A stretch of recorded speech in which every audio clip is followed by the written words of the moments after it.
Hi guys, Julie Buehler here, your web reporter for 1010 KXPS.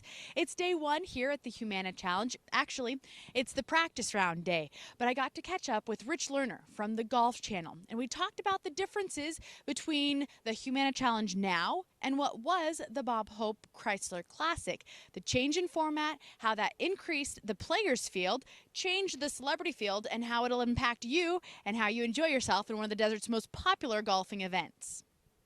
Tell me about your surprises and your expectations for the first annual Humana Challenge versus the 50th Bob Hope Classic. I used to love this event. First of all, when it was in its heyday in the 1970s, it had less of a corporate feel, a little more of a Vegas-y feel. It wasn't Wall Street. It was kind of a few stiff shots on the golf course and off the course, right? One-liners were as welcome as one putts at this tournament. And the landscapes changed. Years ago, a star was a star. There were three networks, ABC, NBC, CBS. Fox wasn't on the radar. And Bob Hope may have had an audience of, say, 30 million people watching him. And if he had Frank Sinatra on that show and then announced to his audience of 30 million or whatever it was big, that, hey, this weekend we're going to be in the desert playing some golf. That audience, even if they didn't have any interest in golf, they followed Sinatra, whom Burt Lancaster, all these great stars that at one time played in this event, they followed them to NBC for the weekend for hits and giggles here in the desert. Now we have, what, a 500-channel cable universe. We have internet, we have iPhones. That audience is fragmented, it's splintered, it's all over the place. And so stars, just to the original point, they don't aggregate the eyeballs that they once did. That audience of 30 million, what is it? Maybe it's 2 million people, and they're recording Mad Men on AMC while they're on Twitter or something else. So being a star is not quite what it used to be, but I think there's some value in it. I think it helps the sport. If Morgan Freeman shows up or Lucas Black shows up and he's having fun out on the golf course, that tells people who may be lukewarm or have no interest in the sport, well, it looks kind of fun. Maybe I'll get involved. I think that's good for the game. But I think for some other reasons, this tournament had kind of run out of gas. It's a very competitive landscape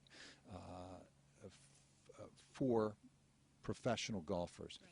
They can go play, as many will, as Tiger will next week, in another desert in the Middle East and get appearance money to play there. So you're fighting appearance fees. There are World Golf Championship events now, so players have more options, the better players, and they have to begin to take a look at their schedule. They can't play every week, and so they say, well, something needs to go. They were 5 rounds here forever. Players talk, and they might leave this event and say, you know what, man, it's kind of a drag, 5 rounds. I have to play with 3 amateurs. The rounds are slow. No knock on the amateurs, but it slows down the day. Okay, so they ran into reality here, and they had to do something. I think they've hit a home run. I mean, I think they've hit a home run. You have a strong sponsor in Humana. You have one of the most famous individuals on the planet, former president, who's now very actively involved. He's not just a figurehead. He knows what's happening and what needs to be done. And already, he's picked up the phone and called Phil Mickelson, Greg Norman, and other guys have followed, Dustin Johnson and Matt Kuchar. And so they had to improve the quality of the field. They've done that. I think it was paramount that they get Mickelson back in the fold. He hadn't played here since '07. He didn't like the golf courses. They fixed that. Getting Mickelson back was critical. It says, okay, we're healthy again. We're vibrant again. And so I think I think there's some buzz and some momentum, and it feels, as somebody just told me, feels a little bit more like a golf tournament versus a hit and giggle with the celebrities. And that was wonderful for all those years. I personally loved the event. I think a lot of people do, and I think we're all happy that it has survived. And if the name has changed, and some of us will slip and call it the Hope, the spirit's still here.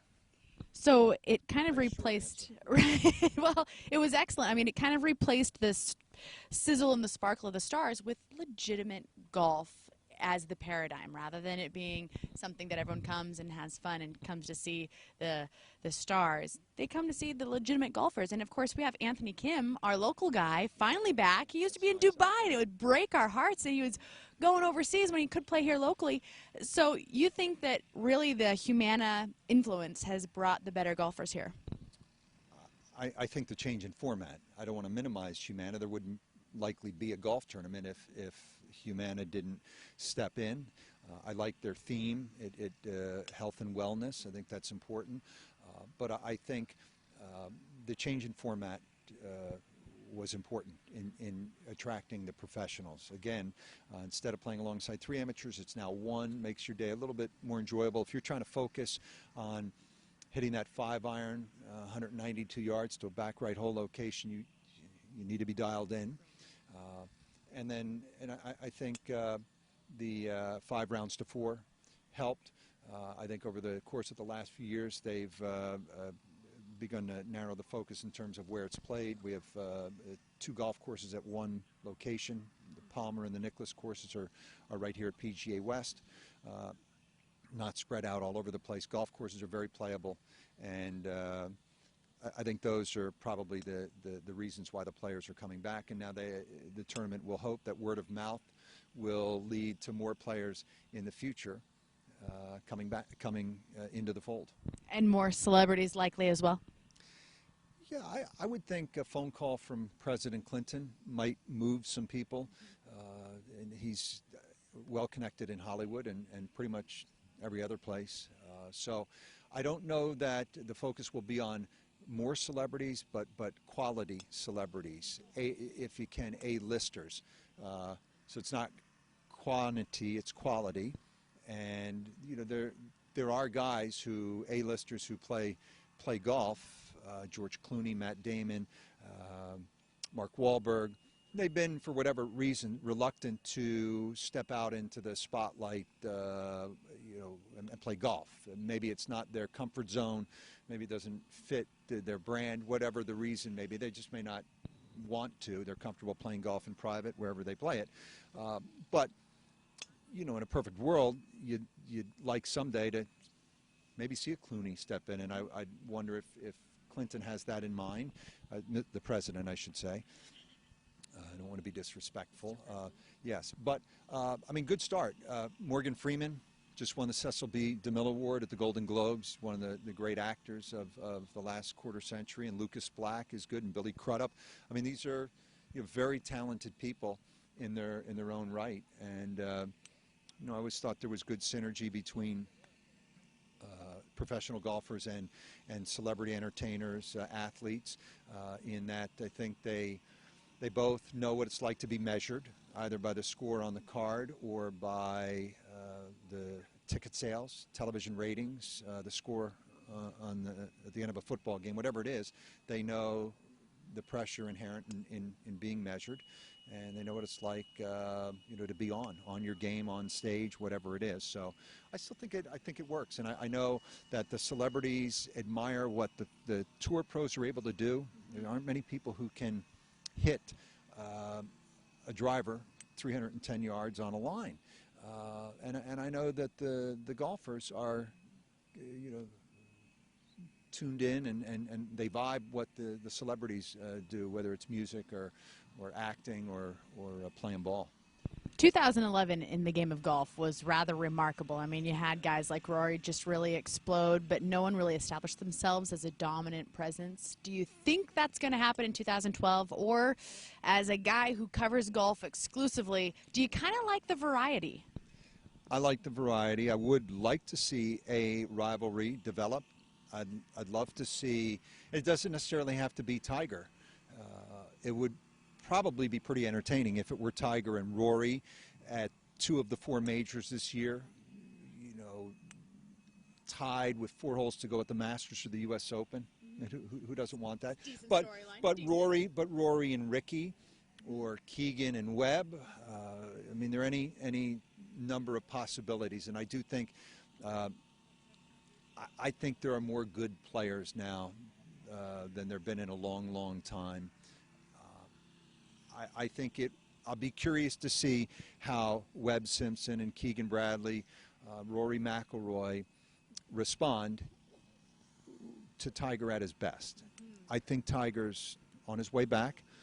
I don't think he'll win as he did 10 years ago, 7, 8 events a year, winning majors by a dozen shots. I never put it past the guy, but I don't think you're going to see that. I do think he'll win, and I think he's healthy of mind and body, mind being paramount.